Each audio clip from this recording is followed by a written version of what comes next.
If anybody can motivate him to walking again, Hannah can. Dr. Lamb, please call Dr. Denton in oncology. Dr. Lamb, please call Dr. Denton in oncology.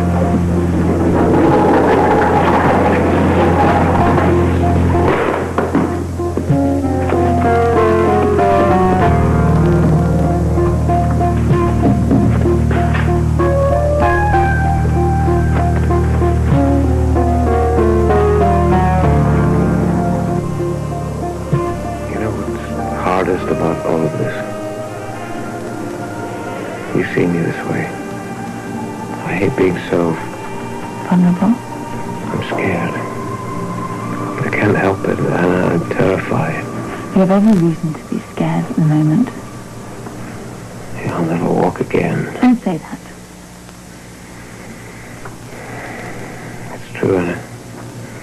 I'm paralyzed from the waist down, and I'll probably stay that way for the rest of my life. Didn't you hear what Tony said to you? He said that if all the tests are negative, then there is no physical reason why you can't walk again. He's just trying to raise my hopes. I've heard doctors tell the same stories to other paraplegics. You're not a paraplegic. I'd rather be dead, you know. So you're just giving up, is that it? What do you suggest I do? I suggest you start believing in yourself like I do. You will walk again. I know you will. There's absolutely no medical reason why you can't walk. And if you don't, it'll be because you don't want to, because you psyched yourself out. Now, you're either going to give in to this fear or you're going to fight it. Don't let yourself down. Or Robin, or me. If you put half as much effort into walking again as you did into making me fall in love with you, then you'll be walking in no time at all. Have you forgotten when we danced together? No, I haven't. Well then, walk for me, for Robin, above all for yourself. Come on him back to the living world, for goodness sake. I'll try. Do you promise you'll be alone with me when I take my first step? I wouldn't have it any other way.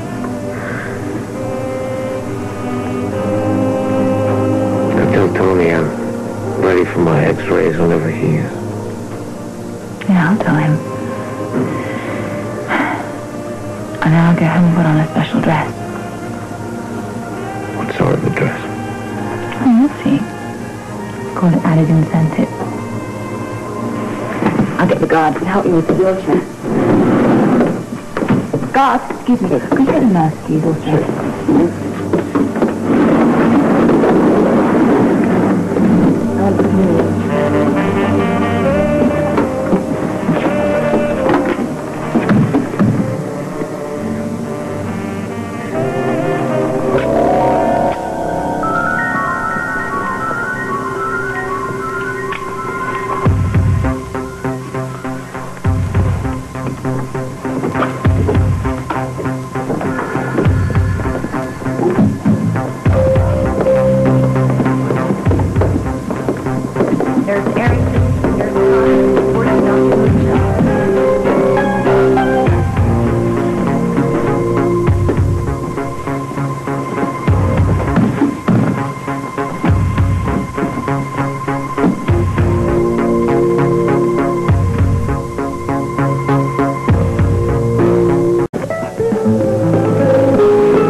What's up? Yes, Robin.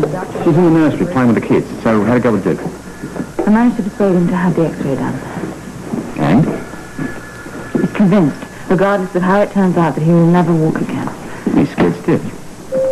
Yeah, he said that. You know, fear can turn the strongest man inside out. They start thinking, nothing ventured, nothing lost. That's it. That's it. If he doesn't try to walk, he can't fail, right? Yeah. Well, maybe these new x-rays will convince him that he's fit. It's not that. Problems in his brain.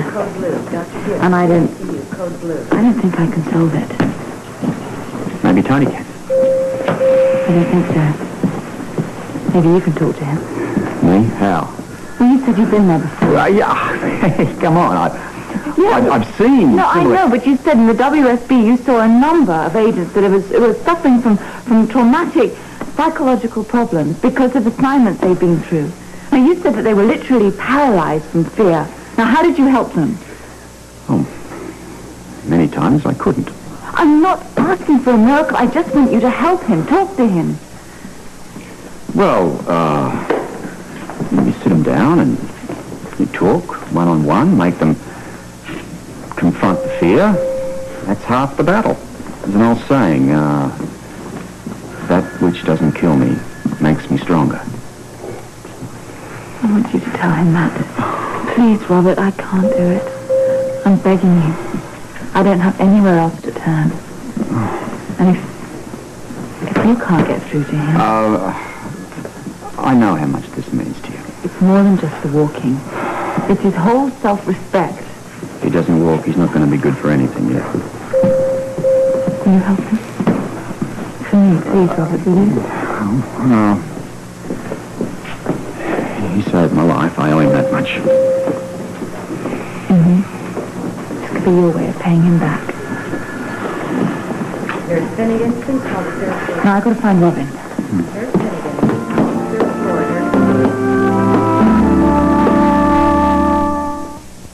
Under the circumstances, I thought we should have a meeting about Duplavery right now. Maybe Monica and Alan can shed some light on the problem. Well, I appreciate you letting me sit in. Well, I'm hoping you can help. I understand you've had some experience working with troubled WSB agents. You know, as far as I can tell, there doesn't seem to be any physical reason why Duke can't walk. Well, there's not. As you can see, the x-rays look fine to me. There is no physiological reason why he shouldn't be able to walk. Not going to mean much to a guy who's convinced he's paralyzed from the waist down. Well, the question is, how do we convince him otherwise? Sorry, I'm later held up downstairs. Hello, Robert. Alan, why don't you show him this x-ray right here? This is the latest on Duplavery. It looks fine to me. Yeah, but he insists he can't walk. Well, often what a doctor knows and a patient believes are two very different things. Yes, trust is as important in that relationship as it isn't to a marriage. So is honesty in facing facts. Well, in this case, Duke is trusting his instincts. Which are badly distorted by sheer terror. Now, something spooked the guy. He's going to want to walk desperately enough to face that fear down. Well, maybe we should have invited a psychologist to a meeting. And I think he'd pay less attention to that than he did to the x-rays. Yeah, I can guarantee that. So how do we proceed from here? We've got to get him to therapy. Now, I set up a program for him, which he's supposed to start in a half hour, which I don't think he's going to go through with. And I had to talk him into going to x-ray. I don't know how we're going to get him to go into therapy. Well, I have dealt with heart patients having a similar problem. I mean, their fear of possibly a severely limited lifestyle causes them to be very, very fearful of even taking a first step toward recovery. I agree. We've begun to realize that many kinds of sickness and injury have to be treated psychologically as well as physiologically. Well, there's no doubt that's the situation here. What we can't find is a way to convince him. Listen, can I take a shot at this? What do you want to do? Well, to start with, I'd like to talk to him. He obviously believes that he can't walk again. It's like having gone through a bad war injury. The guy believes he should have died on the battlefield.